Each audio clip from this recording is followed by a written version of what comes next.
The content presented on One India is for informational purposes only. The views and opinions expressed in the news segments, interviews and commentary are those of the individuals or sources featured and do not necessarily reflect the official policy or position of One India.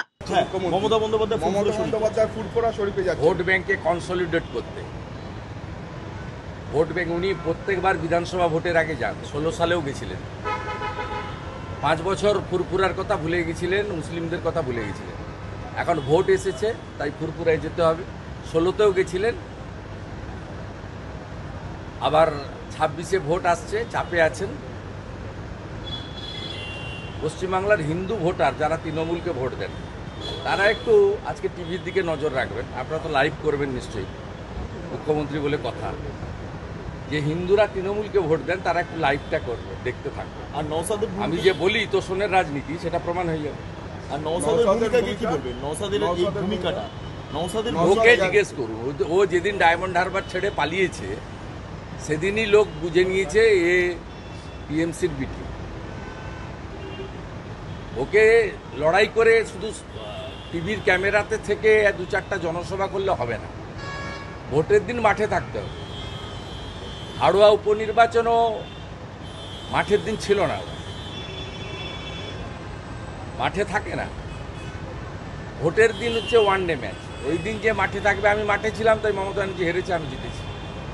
শুধুমাত্র আমার কাছে আসেনি, পুরো ফুরফুরা শরীফে যত পীর সাহেব পীরজাদা আছেন প্রত্যেকের কাছে গিয়েছেন। ইতিপূর্বে মুখ্যমন্ত্রী একাধিকবার ফুরফুরা শরীফে আসলেও এইভাবে এই বৃহত্তর আকারে প্রোগ্রাম আমরা করতে দেখিনি। এই প্রথম প্রোগ্রাম হচ্ছে জেলা প্রশাসনের পক্ষ থেকে, ডিএম ম্যাডাম আছেন, এসপি সাহেবের পক্ষ থেকে চূড়ান্ত প্রস্তুতি নিচ্ছে।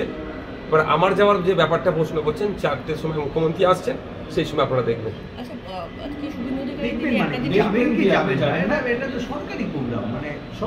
আপনারা দেখুন, আমি যাবো কি যাবো না আমি এখনো ক্লিয়ার করছি না। 4টের সময় মুখ্যমন্ত্রী আসছেন, আমাকে আমন্ত্রণ জানিয়েছে। আমরা ওখানে উপস্থিতি হচ্ছে কি অনুপস্থিতি হচ্ছে আপনারা দেখতে পাবেন। অনেকে বলছে যে গত সোমবার আপনার সঙ্গে যে বৈঠক হয় নবান্নে, সেই বৈঠক থেকেই নাকি গোটা বিষয়টা ঠিক হয়েছে। না, ওই গত সোমবারে আমার বৈঠক ছিল ভাঙড় বিধানসভার উন্নয়নের স্বার্থে। যে এমএলএ কোটায় যে টাকাটা আসে সে টাকাটা খরচ করতে দেওয়া হচ্ছিল না, পঞ্চায়েত সমিতি দিচ্ছিল না। তার পরিবর্তে যাদেরকে আমরা রূপায়ণকারী সংস্থা হিসেবে দিয়েছিলাম সেটার পরিবর্তন করে দিয়েছিল। সেই নিয়ে বক্তব্য আমি নবান্নে গিয়েছিলাম, তিনি আমার কথা শুনেছেন। আজকে আমাদের প্রতিনিধি একটা ডিস্ট্রিক্টের সর্বোচ্চ কর্তার কাছে, তার ডিএম এর কাছে যাচ্ছেন কাজের অগ্রগতি সম্পর্কে জানতে। ওই সময় ওই ধরনের কোনো আলোচনাই হয়নি।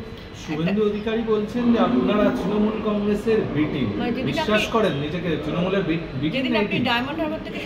দেখুন, ইতিপূর্বে তৃণমূলের লোকজন আমাদেরকে বলতো যে আমরা বিজেপির বি টিম, এখন বিজেপির লোকজন বলছে আমরা তৃণমূলের বি টিম।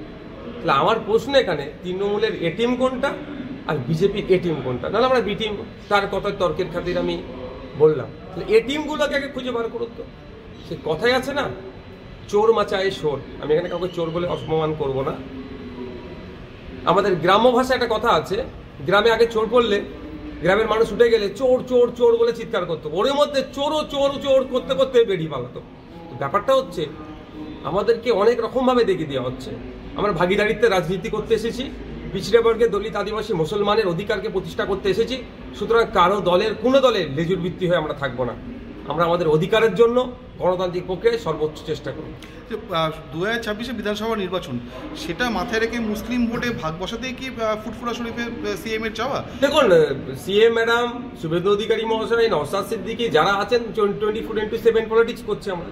আমাদের মুভমেন্ট, আচার আচরণ, কথাবার্তা, ড্রেস কোড যা দেখবেন সব রাজনীতির বাইরে আমরা কিচ্ছু আর বুঝছি না। তো স্বাভাবিকভাবে ওখানে যিনি যাচ্ছেন, সিএম ম্যাডাম যাচ্ছেন, এটা বলতে অবকাশ লাগছে না। শুভেন্দুবাবু কদিন আগে গিয়েলেন ধর্মীয় স্থানে, আবার ম্যাডাম গিয়েছিলেন শিখ ভাইদের প্রোগ্রামে গিয়েছিলেন, হোলির প্রোগ্রামে গিয়েছেন, দুর্গা উৎসবে যান, যেখানে যান দেখুন পলিটিক্স আছে।